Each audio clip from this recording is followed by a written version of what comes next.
Hey guys, welcome back to my YouTube channel. Today we'll be reacting to Dragon Glimpse Junior NTR. Okay, Paddy అయిపోయింది. ఇప్పుడు dragon glimpse react అవుదాం. Let's start.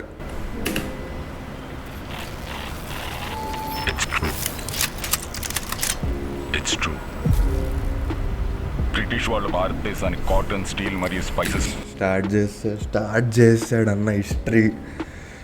నీలన్నకి ఏమైందో నాకు అర్థం కాదు. History పట్టుకున్నాడు. Plus ఇది చూస్తే ఈ ఎడిట్స్ ఎలా ఉన్నాయంటే, మీరు బైజూస్ యాప్ వాడుంటే తెలిసేది. అందులో యూపీఎస్సీ వీడియోలు ఉంటాయి. యూపీఎస్సీలో హిస్టరీ, పాలిటీ వీడియోస్ ఇలాగే ఉంటాయి. ఈ ఇండియా మ్యాప్ వేసి ఇలా బ్రౌన్ కలరు. అది బైజూస్ కాదు, జగన్మోహన్ రెడ్డి జ్యూస్. అది ఒక్క నిమిషం, ఆ చెయ్యి ఎడిట్ ఏంటన్నా, నీల్ పైత్యం ఇది. మరియు గోల్డెన్ ట్రయాంగిల్. బ్రిటిష్ వాళ్ళు వాటిని ఆధీనంలో ఉంచుకొని 95% ఓపియం ట్రేడ్ ని కంట్రోల్ చేసేవారు. In 1947, when the British left India, they also left behind the most profitable business in the world. దాంతో ఆ వ్యాపారం రెండుగా చీలింది. ఒకటి ఆఫ్ఘన్ ట్రేడింగ్ కంపెనీ, మరొకటి గోల్డెన్ ట్రేడింగ్ కంపెనీ. అప్పుడే ఓపియం వార్స్ మొదలయ్యాయి. అప్పుడే ఈ విలన్స్ పుట్టుకొచ్చారు.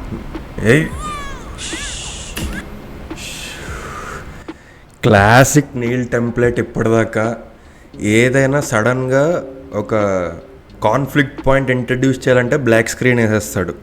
నెక్స్ట్ విలన్ని కానీ హీరో కానీ ఇంట్రడ్యూస్ చేయాలనగానే చిన్నపిల్లాడు ఏడుస్తాడు. ఫస్ట్ ఆ చిన్నపిల్లాడు ఏడుస్తాడు, ముందు ముసలోళ్ళు వస్తారు. యాజ్ ఇట్ ఈజ్ నీకు నరేషన్ ముసలోడు ఎవరిదో ఉంది.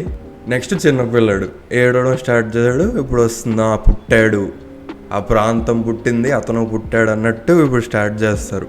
Introducing all the villains of the Afghan trading company. ఏయ్, ఎందుకు జెనసిస్ ఎందుకు వచ్చింది? ఏందన్నా ఇది? ఆఫ్ఘన్ ట్రేడింగ్ కంపెనీ అంటావు, గోల్డెన్ ట్రేడింగ్ కంపెనీ అంటావు, బ్రిటిష్ అంటావు, హెరోయిన్ అంటావు, డ్రగ్స్ అంటావు, ఆఫ్రికా అంటావు, ఇప్పుడేమో జెనసిస్ చాప్టర్ 1 verse 1 అంటావు. ఇదే నీల్ అన్న పైత్యం అంటే ఇదే. నీల్కి ఇంగ్లీష్ అంటే ఎందుకో అంత ఇష్టం, నాకు అర్థం కాదు. ఇంగ్లీష్ నరేషనే ఉండాలి. ఇప్పుడు ఇక్కడ భగవద్గీత వర్స్ చదవచ్చు, లేదా ఆఫ్ఘన్ ట్రేడింగ్ కంపెనీ అది ఇది అంటున్నారు కాబట్టి ఖురాన్లో వర్స్ చదవచ్చు అరబిక్లో, లేదా భగవద్గీతలో సంస్కృత్ వర్స్ చదవచ్చు. లేదు, బైబిల్ ఇంగ్లీష్ వర్స్ వచ్చింది. ఇద్దరికి సంబంధం లేకుండా ఎందుకు వచ్చింది?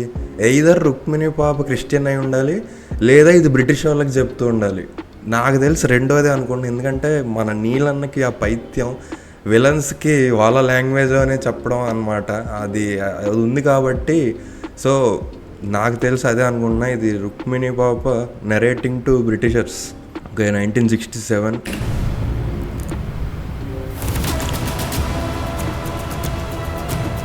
On the second day, he created the sky and the water.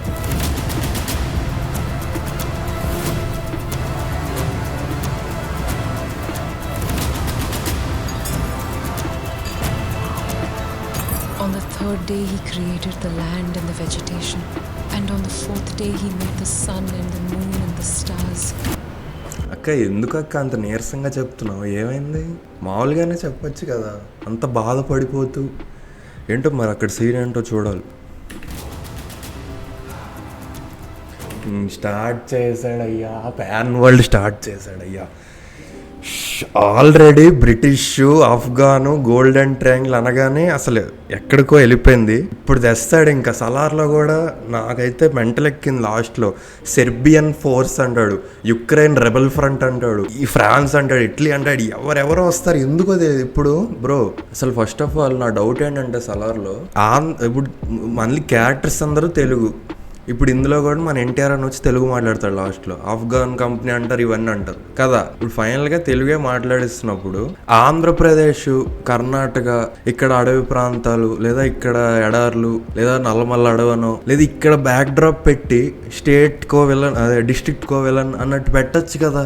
New Tinsukia అస్సాంకి వెళ్తాడు, అక్కడి నుంచి సెర్బియా అంటాడు, యుక్రెయిన్ అంటాడు. ఎందుకో తెలియదు. అంత వైడ్ రేంజ్ పెట్టి ఏదో ఒక స్టోరీ ఈజిప్ట్ ఇనాయత్ ఖలీల్ అంటాడు. ఎందుకు వచ్చారు వాళ్ళందరూ? ఇక్కడే పెట్టచ్చు కదా. ఇండియా మ్యాక్సిమం పాకిస్తాను, బంగ్లాదేశ్, శ్రీలంక వాడుకో. టర్కీ అంటాడు, అటు ఫిలిప్పీన్స్ అంటాడు. అంటే ఎందుకు వస్తాయో తెలియదు అవి. ఇక్కడ కూడా ఇప్పుడు ఆఫ్రికా, రష్యా డిస్ట్రిబ్యూటరు, ఇంకా నెక్స్ట్ వస్తాయి థాయిలాండ్, వియత్నాం అని. On the fifth day, he created the creatures of the sea. Self proclaimed lord of Somalia. Okay, heroine, drugs కాబట్టి అటు సోమాలియా, వెనజులా, కొలంబియా అంటాడు ఇంకా next. Okay, Birds in the sky. Bile SERS. మీకు ఆ పేర్లు కూడా చూడండి, నార్మల్ ఏదో క్రిస్టఫర్ నోలన్ అలా ఉండవు పేర్లు.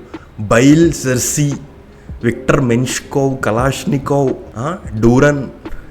ఈ పేర్లు కూడా కావాలని అలాంటివి చూస్ చేసుకుంటా. అంటే మనం ఏంటంటే వినగానే మనం ఓహో ఏదో కొత్త ప్రపంచం ఏదో చూపించేస్తున్నాడు రా అని ఫీల్ అవ్వాలనో లేదా అన్న ఉద్దేశం ఏంటో నాకు అర్థం కాదు. ర్యాండమ్ పేర్లు తెస్తాడు, ర్యాండమ్ కంట్రీస్ తెస్తాడు అనమాట. అసలు ప్రిమైస్లో అలా చూస్ చేసుకుంటాడు. He made the animals and the humans.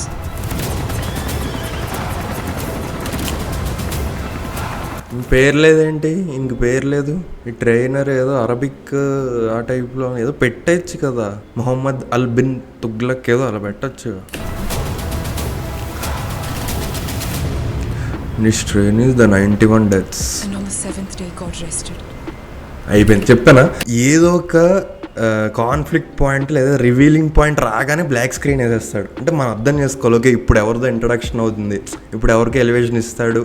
అంటే క్లాసిక్ నీల్ ప్యాటర్న్స్ ఉంటాయి, అవి మీరు అబ్జర్వ్ చేస్తే గూస్ బంప్స్ వస్తాయి. అది ఎప్పుడు పే ఆఫ్ అయినా కూడా మీకు గూస్ బంప్స్ వస్తాయి. సో ఏంటంటే హిస్టరీ ఒకటి, ఆ డార్క్ కలరింగ్ ఒకటి, బ్లాక్ స్క్రీన్. ఏదైనా ఇంట్రడ్యూస్ చేయాలన్నా, కాన్ఫ్లిక్ట్ చూపించాలన్నా, రివీల్ చేయాలన్నా బ్లాక్ స్క్రీన్ వేస్తాడు ఫస్ట్. చిన్నపిల్ల ఏడుపు, ముసలోడ్ నరేషన్, ఇవి ఉంటాయి. ఈ మెయిన్ థింగ్స్ ప్రతి దాంట్లో అబ్జర్వ్ చేయండి. ప్రతి నీల్, ప్రతి సెగ్మెంట్ తీసినవే 4 మూవీలు, బట్ ప్రతి సీన్లో కూడా మీరు అబ్జర్వ్ చేస్తే ఇవి కనిపిస్తాయి elements.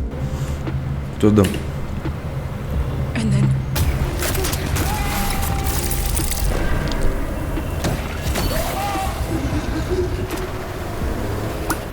And then the devil was born.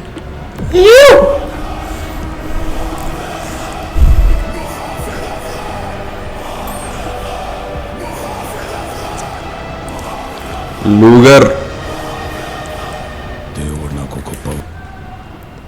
Okay, ఇప్పటిదాకా మనకు ఆఫ్ఘన్ ట్రేడింగ్ కంపెనీ గురించే చూపిస్తున్నారు. ఇప్పుడు అన్న కూడా లూగర్ assassin chief of Afghan trading company. So ఇంకా గోల్డెన్ ట్రేడింగ్ కంపెనీ ఏంటి అది చూపించలే. సో నాకు తెలిసి ఈయన అక్కడ వాళ్ళకి వీళ్ళకి ఫైటింగ్ ఏమో. వీళ్ళందరూ గోల్డెన్ కంపెనీ వాళ్ళ మనుషులై ఉంటారు. ట్విట్టర్లో కూడా ఏమంటున్నారంటే గోల్డెన్ కంపెనీకి డ్రాగన్, ఈ ఆఫ్ఘన్కి లూగర్, వీళ్ళిద్దరూ ఫైట్ చేసుకుంటారు, డబుల్ రోల్ అని అంటున్నారు. మరి చూద్దాం, నిజమే అనుకుంటున్నా. దేవుడు నాకు గొప్ప వరం ఇచ్చాడు. దేవుడు నాకు పావురం ఇచ్చాడు. దేవుడు నాకు గొప్ప వరం ఇచ్చాడు. గొప్ప వరం. ట్రిగర్ నొక్కగానే మర్చిపోవడం.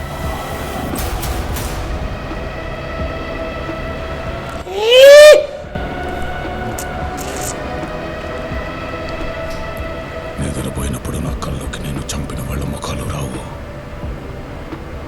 మిగిలిన శత్రువుల ముఖాలే కనపడతాయి.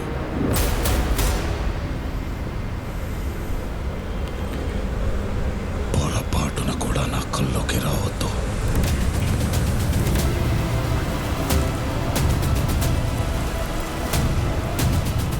నా డౌట్ ఏంటంటే జలీల్ సాబ్,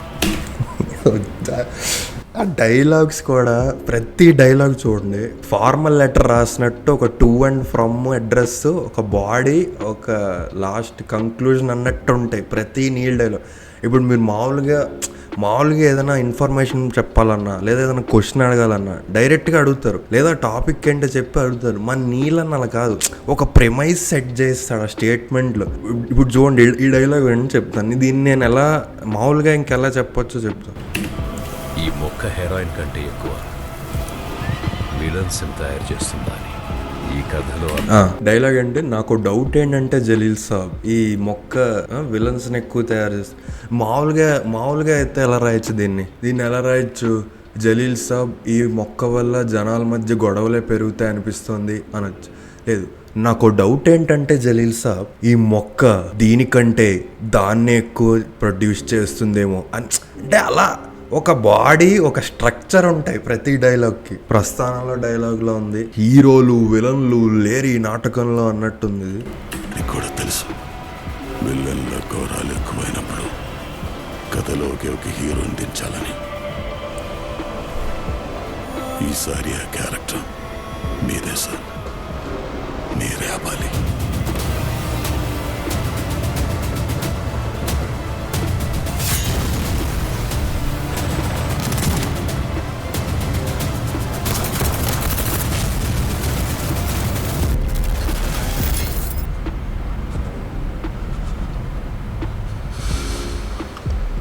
నఫ్రా